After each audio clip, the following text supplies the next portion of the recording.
welcome back everyone to another info video this time. This is something I've been thinking about doing a couple of times. Not really got around to it, but I'm going to do it today on the blade. Probably will do some point on the perfect draft, although there's plenty of you out there who already have them. It's going to be pretty pointless to you, but to anyone that's new or thinking of getting one, hopefully it would help them out. So yes, so what's coming up? Basically what I'm going to do, I rinsed off the old Apfelrauber cider last night, finished the keg off, put a huge dent in it on Christmas Day. There was only about a pint and a half out of it, if that. And I drunk the rest in a couple of days. Got quite a few down me on Christmas Day, and just had 4 pints of it, which finished the keg off last night. So yes, I rinsed that off like I said. So what I'm going to do is I've got a keg of brand IPA over there, which is a new keg, so that'll be coming up for a review soon.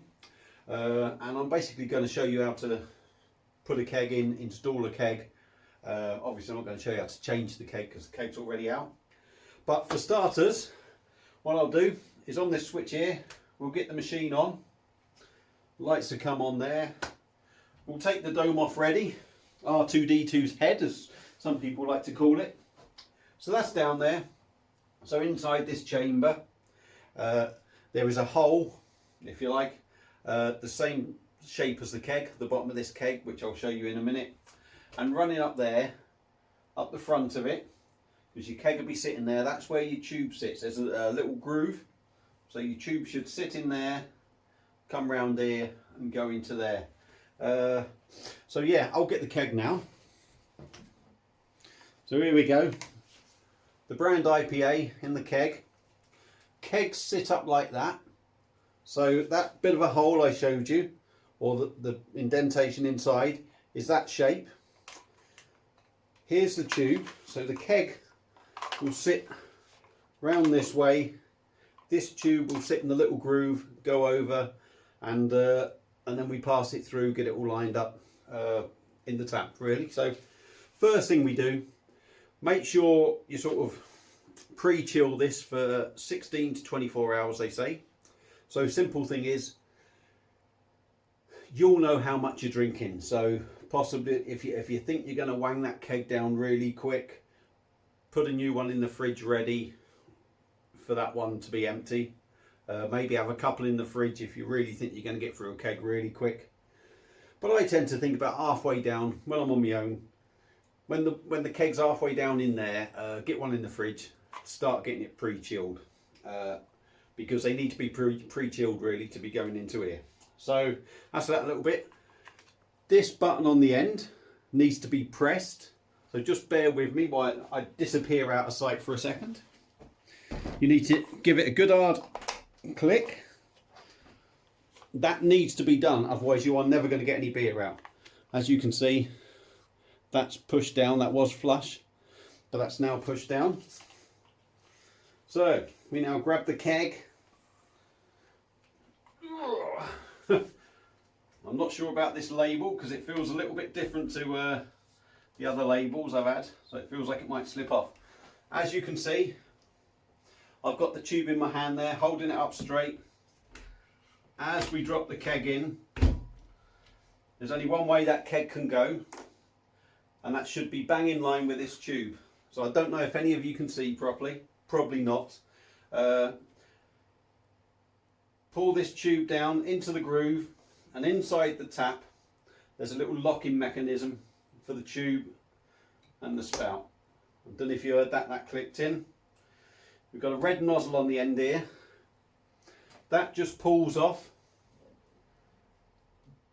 You close the top bit, and basically your keg is pretty much installed. Get the dome back on top. The final thing you need to do, and once you do this, the keg cannot come out. If you do, you're going to ruin the keg by all accounts. So these kegs cannot be changed. Once it's loaded, you need to drink it. So what we then do is, and I don't know if I can get any closer, I'll try and bend it in a bit closer there.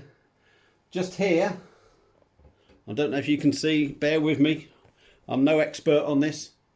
Just here, there is a switch, and that will lock the keg into place. Once you do that, that keg needs to stay in there. If you unlock it, try and take the keg out, your keg's knackered. So there we go. You can probably hear that just kicking in. Pump's kicking in now, as you can hear. Now, once the keg has come out the fridge, even if it is chilled, let me lift this up again. Even if this keg is chilled, try and get it straight for you. No, it's still tilting a bit. Bear with me. We could be all over the place now. Yeah, we're tilting a bit there. We're going all sorts of directions. Bear with me. Bear with me. Yep, we're falling all over the place. Come on, Baz. Let's get this fucking thing right. Let's get it right. There we go. Some kind of normality. Still on the gimp. Yes, yeah. Although your keg is pre-chilled, give it 10-15 minutes sitting in the machine. Let the machine sort of just settle down. That's your dial to how full your keg is. So obviously it's just gone in, it's full up. This is your temperature gauge. As soon as you install that keg, it's going to be at the top. 5, 10, 15 minutes. If it's already down to temp, bang on temp, it's going to take 5, 10, 15 minutes, say. That will go down to the bottom. Get your light on and start pouring. So there you go. Sorry if this has been a bit arse about face. I'm trying a new piece of equipment that I got for Christmas. Only a basic sort of phone holder, but I thought I'd try it to demonstrate this. Hopefully this video has been of help to you. I will do another one at some point on the perfect draft over here. I may do it once this keg's empty. Not much in there, so that'll be going. There'll be a new one going in there, and that'll be coming up for a review. So thanks for watching, everyone. Hope this has been some use to some of you, or will be. And I'll see you again on another beer review very soon. Cheers.